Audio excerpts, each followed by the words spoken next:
Õnnistatud rahupäeva. Enne kui me tänase jutluse juurde läheme, palume selleks Jumala õnnistust. Hea taevane Isa, tuleme su ette. Täname selle eest, et sina oled kinkinud meile kõike, mis meil eluks tarvis läheb. Ma tänan, et sa oled andnud meile perekonnad. Ma tänan, et sa oled andnud meile koguduse perekonna. Sinu lastena õnnista palun, et kui me nüüd avame sinu sõna, siis me õpiksime ka selle pere kohta midagi enamat. Tänu sulle Jeesuse nimel, aamen. Vene vanasõna ütleb, et võõrasse kloostrisse oma reeglitega ei minda. Kui Jeesus sündis siia maailma ja elas inimeste keskel, siis ta arvestas nende oludega, kus ta parajasti elama pidi. Ja ta kandis tollel ajale vastavat rõivastust, ta sõi tavapärast toitu, sealhulgas ka kala ja paasapühadel eriti ka liha. Ja kogu tema elulaad oli selle rahva oma, kuhu ta kuulus, selle ajastu oma, kuhu ta kuulus. Aga ometi tuli Jeesus siia maailma selleks, et nendes reeglites, mida inimesed endale juhtnööriks olid seadnud, muudatusi teha, pakkuda midagi paremat. Mäejutluses kõlasid päris mitmel puhul sõnad: te olete kuulnud, et muistsele põlvele on öeldud. Aga mina ütlen teile, sest inimesed on inimesed, vähe sellest, et nende loodud seadused on puudulikud ja omakasupüüdlikud, siis isegi Jumala seadused nad oskavad ikka ka tagurpidi keerata. Kui Jeesus ütles, te olete kuulnud, et muistsele põlvele on öeldud, sa ei tohi tappa, siis Jeesus ei öelnud, et aga mina ütlen teile, nüüdsest tapke nii palju, kui kulub. Ei, sa ei tohi tappa, oli hea käsk, aga Jeesuse, aga mina ütlen teile, andis sellele veel tummisema sisu. See puudutas inimese sisemaailma, tema tundeid ja mõtteid, väljaütlemisi. Ja Jeesus ütles nii, aga mina ütlen teile, igaüks, kes oma venna peale vihastab, peab minema kohtu alla. Kes aga oma vennale ütleb tola, peab minema ülemkohtu alla. Kes aga ütleb sina jäle, peab minema tulepõrgusse. Ja nõnda samuti oli ka muude heade ja õigete käskudega, mis olid inimeste poolt ära lahjendatud nõnda, nagu reguleeriksid need ainult tegusid, mis on silmaga näha. Aga Jeesuse eesmärk oli anda nendele reeglitele tagasi nende algselt mõeldud jumalik sisu. Ja kui juba Jumala rahvas, Jumala enda poolt seatud seadused ja oma Jumala enda sõrmega kirjutatud käsud oli selliselt tasalülitanud, et nendest olid jäänud järele vaid väline fassaad ja südamehoiakud arvestati sealt välja, siis missugune oli olukord veel väljaspool Iisraeli, väljaspool Jumala rahvast, väljaspool kogudust. Nii et kui evangeeliumi sõnum paganate hulka levis, siis tuli Kristuse järgijatel ka nende paganate hulgas omaks võetud reeglitega tegemist teha. Kuidagimoodi tuli vastsetel kristlastel nende reeglitega paika pandud maailmas elada ja ka neile paganikele reeglitele uus sisu anda. Rooma tavade kohaselt oli igal majapidamisel, igal perel oma reeglistik, oma maja reeglid. Need reguleerisid pere religioosset käitumist, varalisi suhteid ja seal olid paika pandud ka suhted abikaasade vahel, vanemate ja laste vahel ja peremehe ja orjade vahel. Igas majapidamises võis see reeglistik olla natukene erinev, kuid üldine suunitlus oli neil ühine. Nimelt pereisa oli see, kelle käes oli kogu võim. Pereisal oli õigus otsustada vastsündinu saatuse üle. Kas võtta ta perekonda või jätta ta väljale surema. Ja tihtipeale olid just tüdrukud need, kes ei olnud perekonda oodatud. Pereisal oli ka õigus oma laps orjusesse müüa. Pereisal oli õigus oma pereliikmeid või üldse majapidamise liikmeid ka orje füüsiliselt karistada. Pereisal oli õigus anda oma pereliige, keda süüdistati mingis eksimuses, üle karistamiseks sellele, kelle vastu oli väidetavalt see pahategu sooritatud. Pereisa võis oma lapsed paari panna, abiellu seada, aga mitte ainult. Ta võis selle abieluga lõpetada. Ja lõpuks, kui see oli põhjendatud, siis võis pereisa, kuidas ma seda nüüd viisakalt ütlen, lõpetada oma pereliikme elu vägivaldselt. Pereisa võim oma pere üle ja üldse majapidamise üle oli eluaegne. Selline oli see olukord, milles elasid vastpöördunud kristlased paganlikus maailmas. Ja huvitav on näha, kuidas Paulus seda olukorda oma kirjades värsketele paganatest kristlastele adresseerib. Kõige varasem kiri piiblis on kiri galaatlastele, kõige varasemalt kirjutatud. Ja seal Galaatlaste kirja 3. peatükis, salmides 26–29 on kirjutatud nõnda. Nüüd te olete kõik usu kaudu Jumala lapsed Kristuses Jeesuses. Sest kõik, kes te olete Kristusesse ristitud, olete Kristusega rõivastatud. Ei ole siin juuti ega kreeklast, ei ole siin orja ega vaba, ei ole siin meest ega naist, sest te kõik olete üks Kristuses Jeesuses.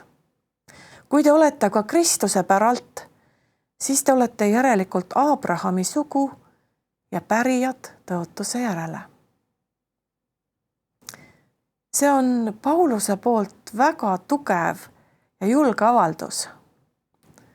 Ja kui me ei tea tausta, kui piiratud olid inimeste vabadused, kas või sellesama majakorra või maja reeglite kaudu, siis tänapäeval seda teksti lugedes me ei pruugi üldse hoomata Pauluse väljaütlemise revolutsioonilisust omas ajas.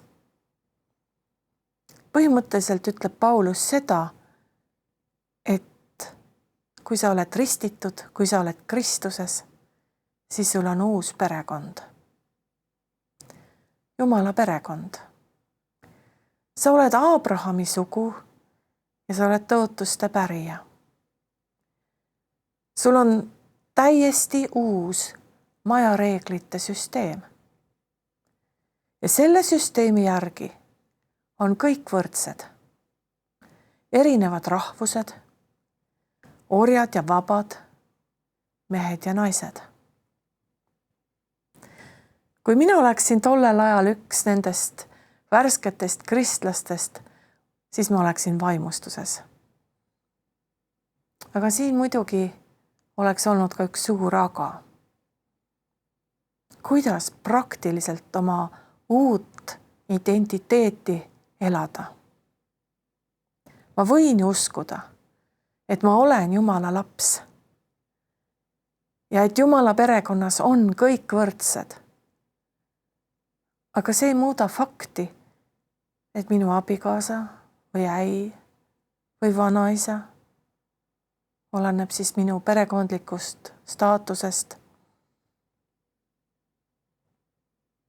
juhib siis minu elu ja saatust otse. Ta võib mu kas või sellepärast, et ma olen kristlaseks saanud, lihtsalt maha lüüa või surnuks peksta. Ja muidugi sama võib juhtuda, kui ma olen ori. Ja ma arvan, et seetõttu on Pauluse hilisemates kirjades need paganlikud maja reeglid üksikasjalikumalt lahti kirjutatud ja on antud neile kristlik sisu.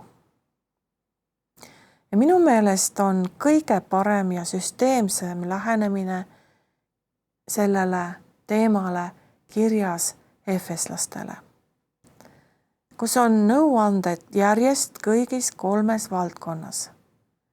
Suhted abikaasade vahel, suhted vanemate ja laste vahel ja suhted orjade ja isandate vahel. Samaaegselt kirjaga efeslastele läks Pauluselt teele ka kiri koloslastele ja seal on ka samad teemad praktiliselt samas järjekorras esile toodud.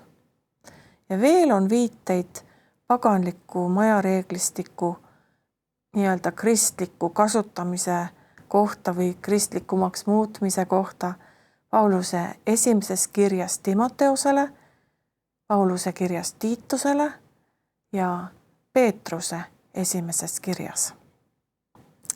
Aga niisiis ma võtan ette efeslaste kirja 5. peatüki 21. salmi. Ja seal on kirjutatud: alistuge üksteisele Kristuse kartuses. Kuna sealt edasi on kirjutatud abikaasade vahelisest suhetest, siis võttes arvesse traditsioonilist majareeglite suunda, kus pereisal oli täielik võim ja kõik teised pidid temale alistuma, siis on juba mõte sellest, et abikaasad peaksid vastastikku üksteisele alistuma, pehmelt öeldes huvitav. Ja mõned piibli uurijad on selle salmi seetõttu liitnud mõtteliselt varasema osaga, mis kirjeldab koguduse osadust üldiselt.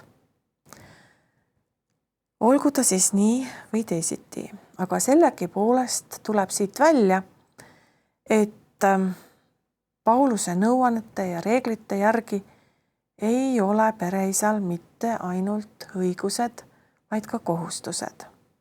Efeslastele 5, 25-27. Mehed, armastage naisi, otse kui Kristus on armastanud kogudust ja loovutanud iseenese tema eest, et teda pühitseda, olles ta puhastanud vees pesemisega sõna läbi, et kogudust iseenda ette seada kirkana, nii et tal ei oleks plekki ega kortsu ega muud selle sarnast, vaid et ta oleks püha ja laitmatu.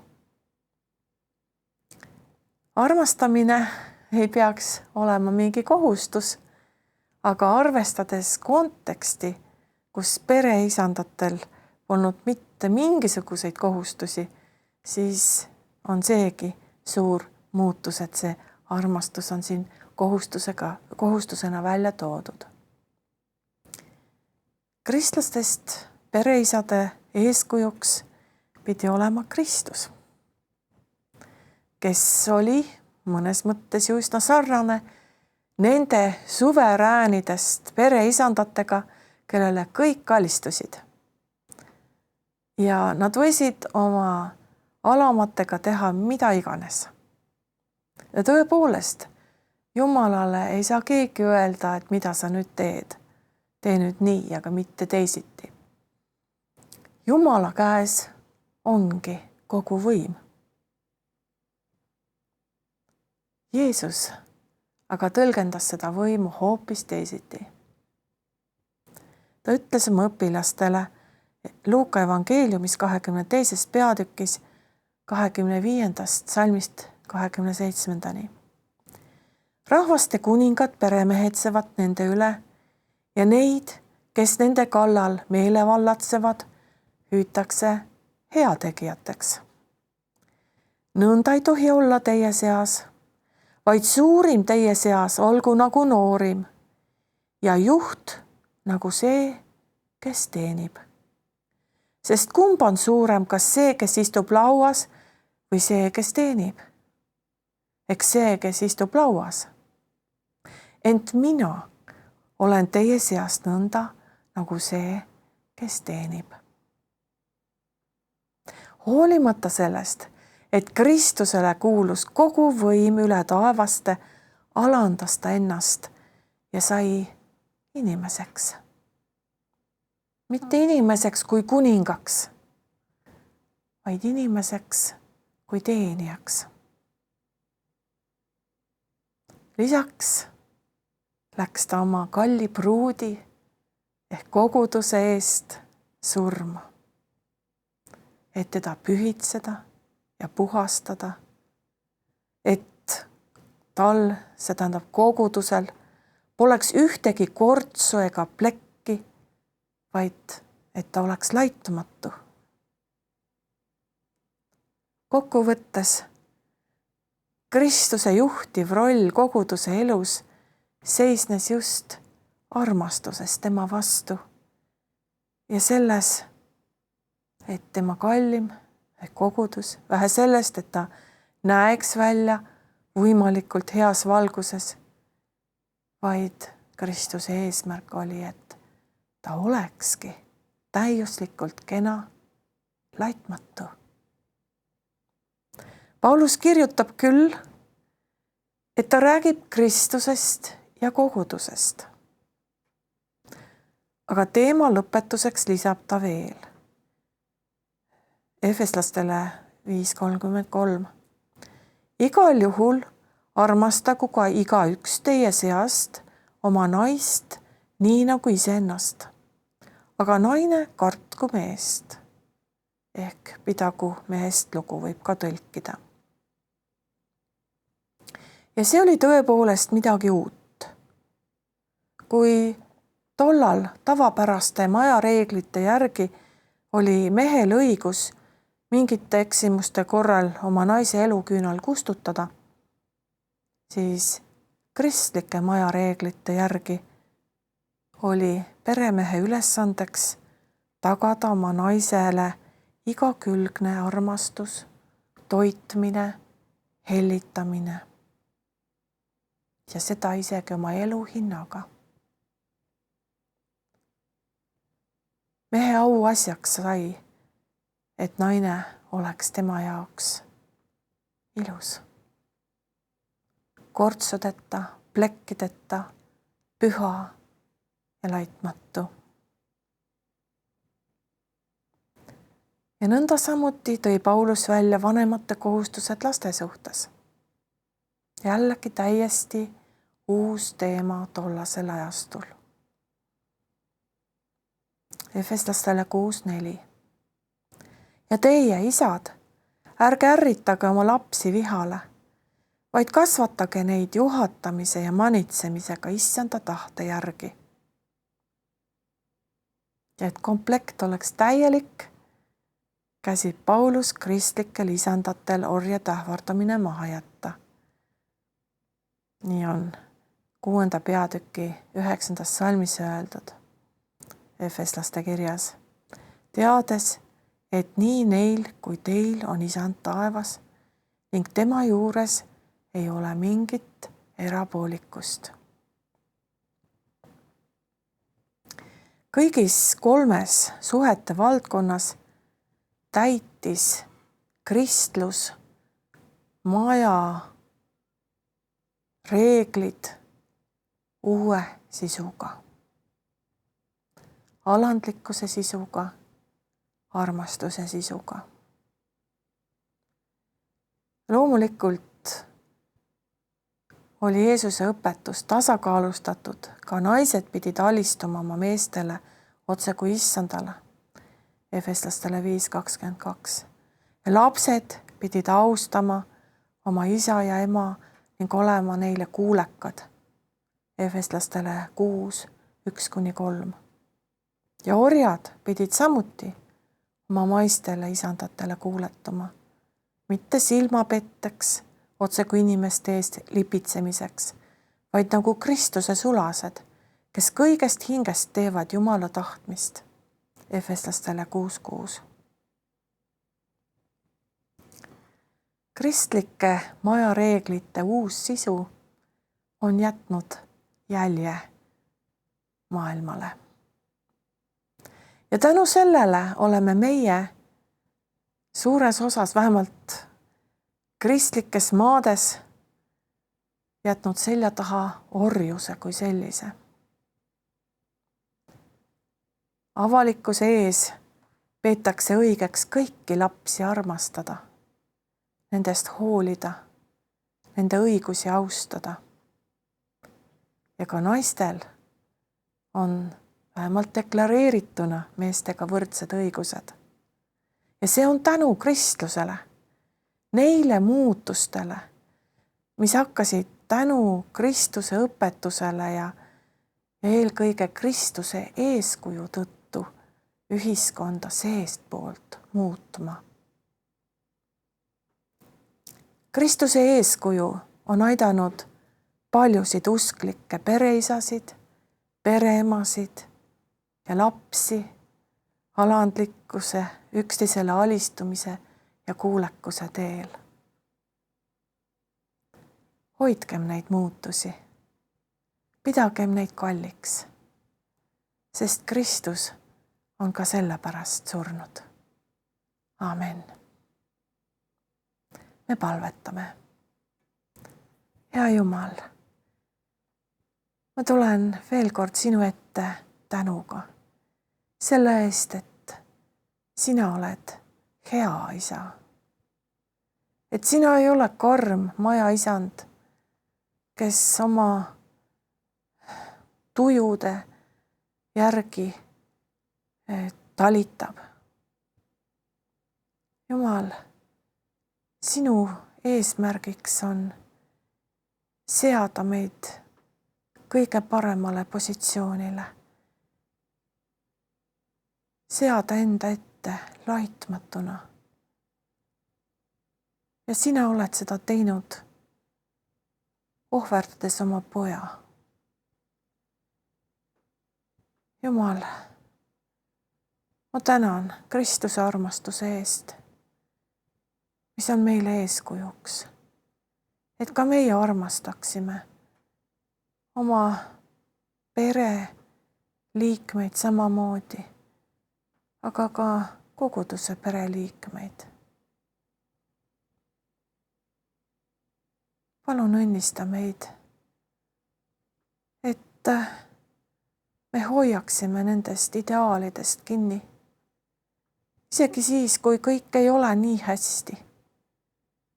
Meie maailmas, meie kogudustes, meie peredes. Jumal, palun anna armastust, anna üksteisest hoolimist, anna üksteisele vastastikku alistumist. Jeesuse nimel. Aamen.